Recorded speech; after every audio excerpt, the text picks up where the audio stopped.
Welcome to away the travel show. మబ్బులు చేతికందుతాయా, చినుకులు దోసెళ్లలో రాలుతాయా అన్నట్లుంటాయి అక్కడి పర్వతాలు. ఓ పక్క గుబులు పుట్టించే లోయలు, మరోపక్క హిమగిరుల అందాలు.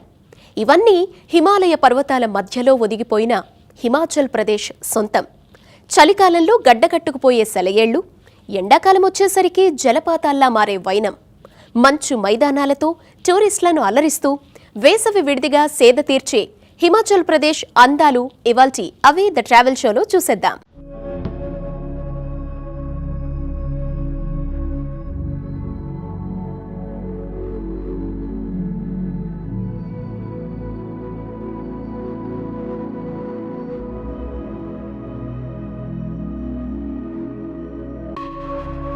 మనుషుల్ని పోలిన మనుషులు ప్రపంచంలో 7 ఈ పోలిక మనుషులకే కాదు, ప్రదేశాలకు కూడా వర్తిస్తుందేమో అనిపిస్తుంది కొన్ని ప్రాంతాల్ని చూస్తుంటే. మంచు కొండలు, ప్రకృతి అందాలంటే ఎక్కడో యూరోప్లో ఉన్న స్విట్జర్లాండ్ గుర్తొస్తుంది చాలామందికి. అయితే స్విట్జర్లాండ్కు ఏమాత్రం తీసిపోని సుందర దృశ్యాలు, రమణీయ ప్రాంతాలు మన హిమాచల్ ప్రదేశ్లోనూ ఉన్నాయి. అందుకేనేమో మినీ స్విట్జర్లాండ్గా గుర్తింపు పొందాయి హిమాచల్ ప్రదేశ్లో కొండలు. ఇక వేసవస్తూనే గుర్తుకొచ్చే కులు మనాలి ఉంది కూడా హిమాచల్లోనే.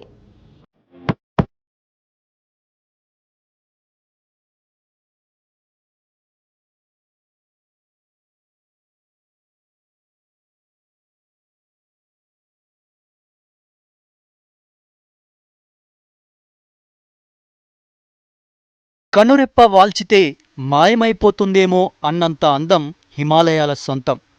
హిమగిరి సొగసుల మధ్యలో ఒదిగిపోయి పర్యాటకుల్ని రారమ్మంటూ ఆహ్వానిస్తుంది హిమాచల్ ప్రదేశ్. ఎండాకాలంలో మిగిలిన దేశమంతా మాడిపోతూ ఉంటే హిమాచల్ మాత్రం చలితో చెక్కిలిగింతలు పెడుతుంటుంది. అందుకే సమ్మర్ వస్తే వెకేషన్ అంటూ టూరిస్టులు క్యూ కట్టేస్తుంటారు. చలికాలంలో నరనరాన్ని జివ్వమనిపించే హిమాచల్ సమ్మర్లో అందరికీ ఫేవరెట్ స్పాట్గా మారిపోతుంది.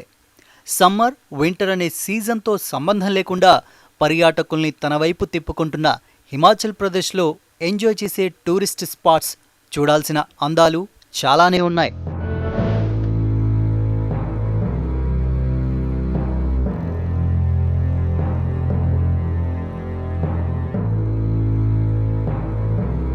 సిమ్లా, కులు, మనాలి హిమాచల్ ప్రదేశ్లో ముఖ్యమైన టూరిస్టు ప్రదేశాలు.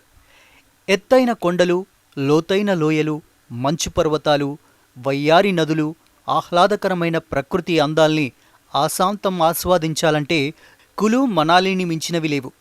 మంచులో పరిగెడుతూ చిన్నపిల్లల్లా ఆడుకోవాలన్న కోరికొన్న వాళ్ళు తప్పకుండా ఓసారి కులు, మనాలి వెళ్లాల్సిందే.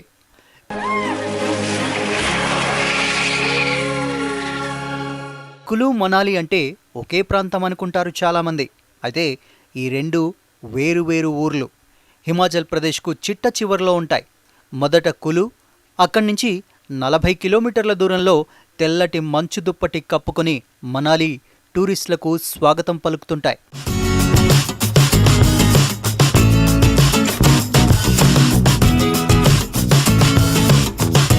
కులు, మనాలి రెండూ వేసవి విడిది కేంద్రాలే.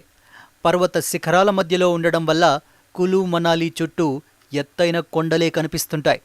ఇక బియాస్ నది ఒడ్డున సముద్ర మట్టానికి 1200 మీటర్ల ఎత్తులో విస్తరించి ఉంది కులు. కులును దేవతల లోయగా అభివర్ణిస్తారు. కులులోని మణికర్ణిక దగ్గరుండే హాట్ స్ప్రింగ్స్ గురించి ఎంత చెప్పినా తక్కువే. చుట్టుపక్కల పరిసరాలన్నీ రక్తంగడ్డ కట్టించేంతగా చల్లగా ఉంటే ఈ వేడి నీటి గుండంలోని నీరు 100 డిగ్రీల సెంటీగ్రేడ్ హీట్తో మరుగుతూ ఉంటుంది. ఈ నీటిలో సల్ఫర్ ఉన్న కారణంగా రసాయనిక చర్య జరిగి అలా జరుగుతూ ఉంటుందట.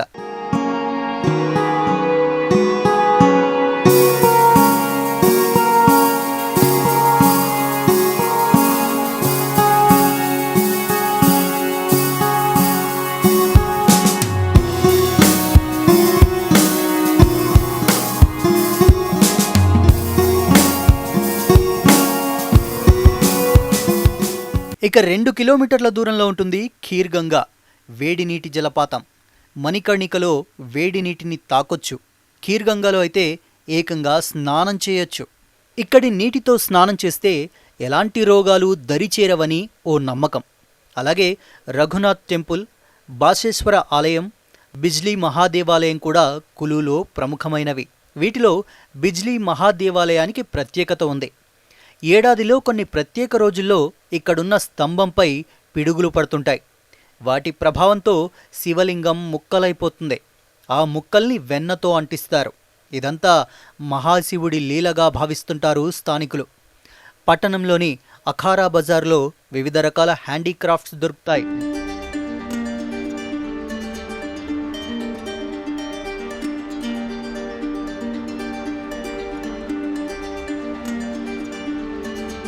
ఒకవైపు బియాస్ నది గలగలలు, మరోవైపు ఆకుపచ్చని లోతైన లోయలు. పైకి చూస్తే ధవళ కాంతితో మెరుస్తూ ఆకాశాన్నంటే హిమాలయ శ్రేణుల అందాలతో పర్యాటకుల మనసును దోచుకుంటుంది మనాలి. గజిబిజి లైఫ్ స్టైల్లో అలసిపోయిన సగటు నగరజీవికి మనాలి యాత్ర ఒక జీవితకాలపు అనుభవం అనడంలో ఎలాంటి డౌటూ లేదు. సిమ్లా నుంచి మనాలికి 260 కిలోమీటర్ల దూరం, సుమారు 9 గంటలు జర్నీ చేయాలి. ఇక ఢిల్లీ నుంచైతే మనాలికి డైరెక్ట్ బస్సులున్నాయి. అయితే ఢిల్లీ నుంచి బస్సు ప్రయాణం అంటే 18 గంటలు పడుతుంది.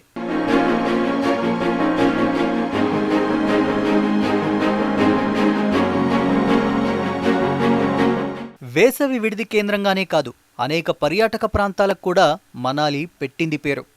వీటిల్లో ముందు చెప్పుకోవాల్సింది నగ్గర్ కోట గురించి. ఈ కోటలోని చిహ్నాలు, శిలలు, దారు శిల్పాలతో కూడిన భవనాలు హిమాచల్ మహోన్నత కళానైపుణ్యానికి తార్కాణం. ఈ కోట పర్యాటక శాఖ అధీనంలో ఉంది.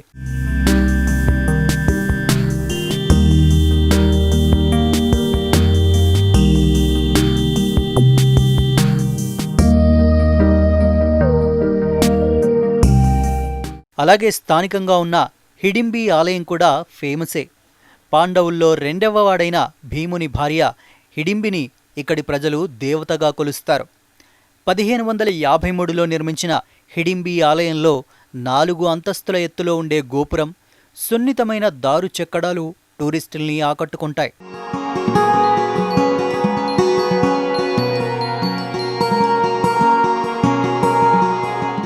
మనాలి నుంచి 27 కిలోమీటర్ల దూరంలో రోహ్తంగ్ కనుమ వద్ద సుందరమైన రహ్లా జలపాతాలు కనువిందు చేస్తుంటాయి. 2500 మీటర్ల ఎత్తు నుంచి జాలువారుతున్న నీటిని చూస్తుంటే మనసు పులకరించడం ఖాయం. స్నో పాయింట్గా పేరు పొందిన సోలంగ్ లోయ కూడా చూడాల్సిందే. వన్ విహార్ నుంచి పర్వతాల మధ్యలో ప్రవహించే బియాస్ నది పరవళ్లను చూస్తుంటే మనసు ఉప్పొంగుతుంది.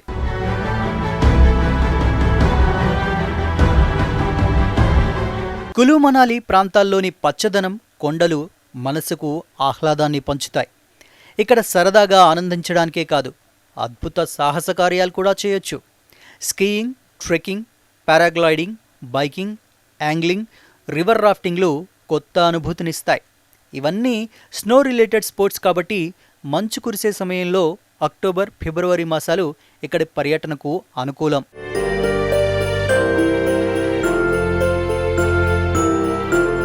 కులు మనాలి రోడ్డంతా మలుపులు, కుదుపులతో ఉంటుంది. కాబట్టి ఆ రూట్స్లో జర్నీ చేసేటప్పుడు ఒక్కోసారి తల తిప్పేసినట్టు అవుతుంది. కాబట్టి ఖాళీ కడుపుతో జర్నీ చేస్తే బెటర్. కులు మనాలిలో గడపాలనుకునేవారు అక్కడి భోజన వసతులు, స్థానిక రవాణా సదుపాయాల గురించి తెలుసుకోవాలంటే www.visitkulumanaali.com వెబ్సైట్ని చెక్ చేస్తే కావలసిన డీటెయిల్స్ అందుబాటులో ఉంటాయి. అలాగే మన బడ్జెట్కు తగ్గ ప్యాకేజీలు ఏ ధరల్లో అందుబాటులో ఉంటాయో తెలుసుకోవాలంటే హిమాచల్ ప్రదేశ్ టూరిజం డిపార్ట్మెంట్కు చెందిన www.hptdc.nic.in వెబ్సైట్ను చూడొచ్చు.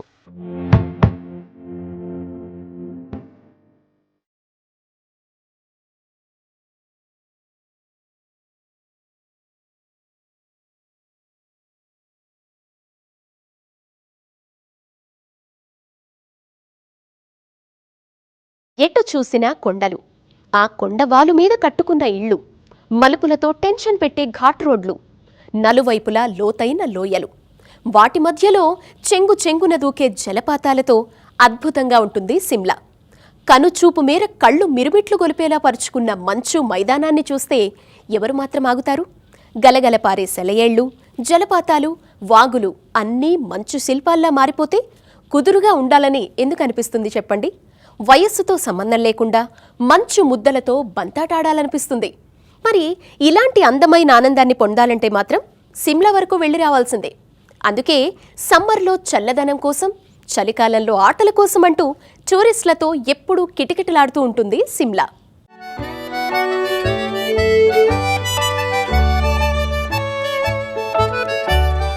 హిమాచల్ ప్రదేశ్ టూర్లో చూడాల్సిన మరో అందమైన హిల్ స్టేషన్ డల్హౌసీ. 5 కొండల విస్తీర్ణంలో విస్తరించి ఉన్న ఈ హిల్ స్టేషన్కు 19వ శతాబ్దానికి చెందిన బ్రిటిష్ గవర్నర్ లార్డ్ డల్హౌసీ పేరు పెట్టారు.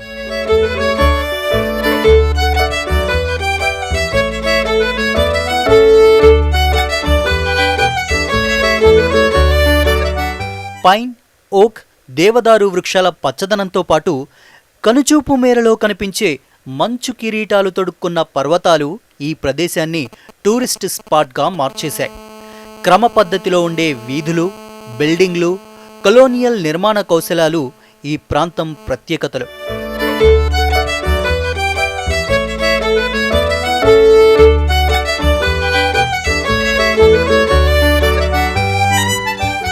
మినీ స్విట్జర్లాండ్ అని ముద్దుగా పిలుచుకునే ఈ పర్వత ప్రాంతం సముద్ర మట్టానికి 2000 మీటర్ల ఎత్తులో ఉంది.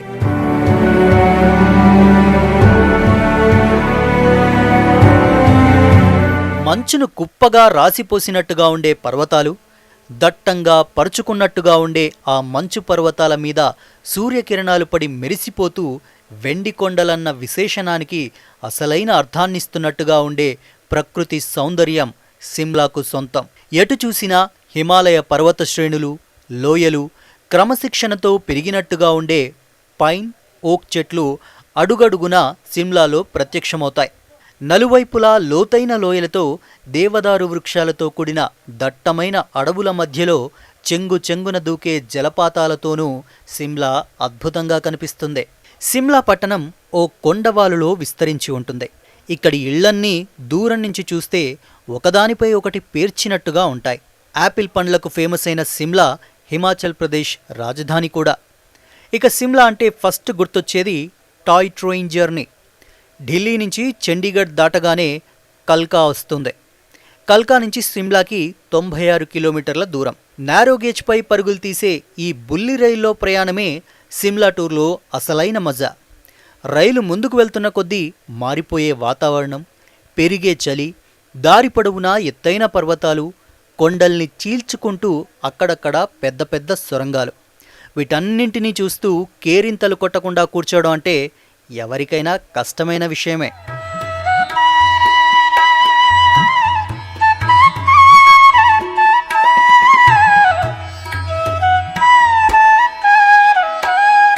సిమ్లా వెళ్ళిన వారు మొదట వెళ్లేది మాల్ రోడ్కి.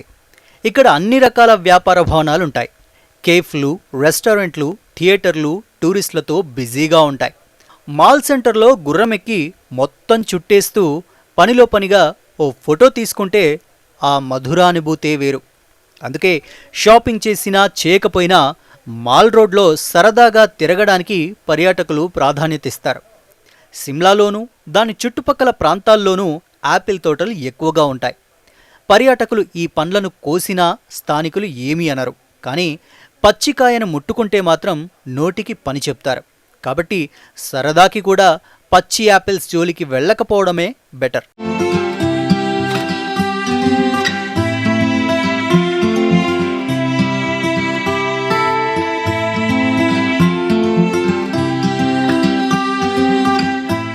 సిమ్లాలో దర్శించాల్సిన వాటిలో హిమాలయ పర్వతాలు అత్యద్భుతంగా కనిపించే స్కాండల్ పాయింట్ ఒకటి. ఇక సిమ్లాకు ల్యాండ్మార్క్లా ఉంటుంది మైఖేల్ క్రిస్ట్ చర్చ్. ఇండియాలో 2వ అతి పురాతనమైన చర్చ్ ఇది. రాత్రివేళ ఈ చర్చ్ అందాలు కనువిందు చేస్తాయి. అలాగే clock tower, glass windows, old library, Lakkad Bazaar తర్వాతి లిస్టులో ఉంటాయి. లక్కడ్ బజార్లో హ్యాండీక్రాఫ్ట్స్ విరివిగా దొరుకుతాయి. స్కాండల్ పాయింట్ నుంచి జనరల్ పోస్ట్ ఆఫీస్ వైపు కాస్త దూరం నడిస్తే కాలాబారి ఆలయం వస్తుంది. ఇందులో ఉన్న దేవత శ్యామలాదేవి. ఈ దేవత నుంచే సిమ్లాకు ఆ పేరొచ్చినట్టు స్థానికులు చెబుతుంటారు.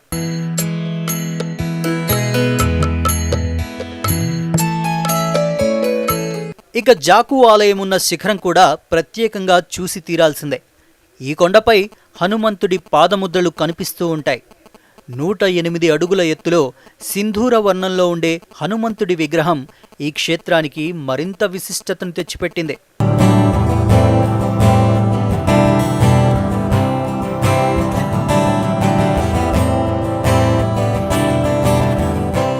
కొండపై నుంచి చూస్తే సిమ్లా అంతా కళ్ల ముందు సాక్షాత్కరిస్తుంది.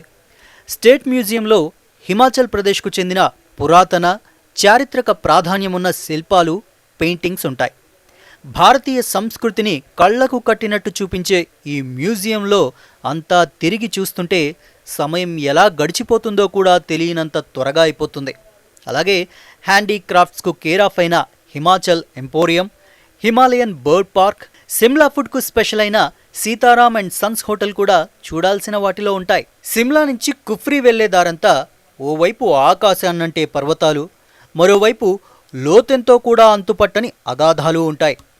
ఈ పర్వత శ్రేణులన్నీ మంచు దుప్పటి కప్పుకున్నట్టుగా ఉంటే లోయలన్నీ రంగురంగుల సీతాకోక చిలకల్లా ఉంటాయి. వింటర్ స్పోర్ట్స్కు కేంద్రమైన సిమ్లాలో ప్రతి ఏడాది ఫిబ్రవరి నెలలో స్పోర్ట్స్ వేడుకలు అంగరంగ వైభవంగా జరుగుతుంటాయి. స్నో స్కీయింగ్ చేయాలనుకునే వారికి ఇది నిజంగా స్వర్గధామమే. ఎయిర్పోర్ట్ చండీగఢ్లో ఉంది. ఫ్లైట్లో రావాలనుకుంటే 115 కిలోమీటర్ల దూరంలో ఉన్న ఇక్కడి నుంచి రావాల్సిందే. ఇక రోడ్డు మార్గంలో అయితే ఢిల్లీ నుంచి సిమ్లాకు 340 కిలోమీటర్ల దూరం ఉంటుంది. చండీగఢ్ నుంచి 115 కిలోమీటర్ల దూరం. ఈ నగరాల నుంచి బస్సుల్లో సిమ్లా చేరుకోవచ్చు. ప్రైవేట్ ట్యాక్సీలు కూడా అందుబాటులో ఉంటాయి. హైదరాబాద్ నుంచి సిమ్లా మనాలి దూరం సుమారు 2000 కిలోమీటర్లు. హైదరాబాద్ నుంచి సిమ్లా మనాలీలకు నిర్ణీత సమయాల్లో మాత్రమే విమాన సౌకర్యాలున్నాయి. మార్చి నుంచి జూన్ మధ్యకాలంలో సిమ్లాలో 25 డిగ్రీల వరకు టెంపరేచర్ ఉంటుంది. జూన్లో అత్యధికంగా 30 డిగ్రీల వరకు నమోదవుతుంది. జూలై నుంచి అక్టోబర్ వర్షాలు కురిసే సీజన్. ఇక నవంబర్ నుంచి ఫిబ్రవరి మధ్యలో మంచు కురుస్తూ ఉంటుంది. డిసెంబర్లో అత్యధిక మంచు కురిసే టైం. సో సిమ్లా, కులు మనాలి లాంటి ప్రాంతాలకు ఏప్రిల్, ఆగస్ట్, డిసెంబర్, జనవరి మధ్య టూర్ వేస్తే బెటర్. ఈ సమయంలో అక్కడ పర్యటనకు అనువుగా ఉంటుంది. వేసవిలో సిమ్లా టూర్ ప్లాన్ చేసుకున్నట్టయితే తేలికపాటి కాటన్ దుస్తులను తీసుకెళ్ళాలి. సాయంత్రం వేళల్లో ఉష్ణోగ్రతలు బాగా పడిపోతాయి కాబట్టి లైట్ జాకెట్స్ అందుబాటులో ఉంచుకోవాలి. సన్ గ్లాసెస్ తీసుకెళ్లడం మర్చిపోవద్దు. ఇక్కడ బస చేయాలనుకుంటే ముందుగానే హోటల్స్ని బుక్ చేసుకోవడం మంచిది. ప్రత్యేక సందర్భాల్లో పర్యాటకుల తాకిడి ఎక్కువగా ఉంటుంది.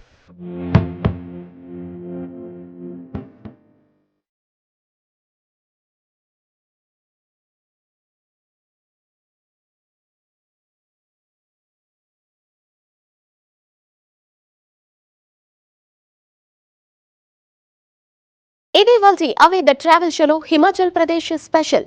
మరో బ్యూటిఫుల్ ప్లేస్ డీటెయిల్స్ తో మళ్ళీ కలుద్దాం. బాయ్.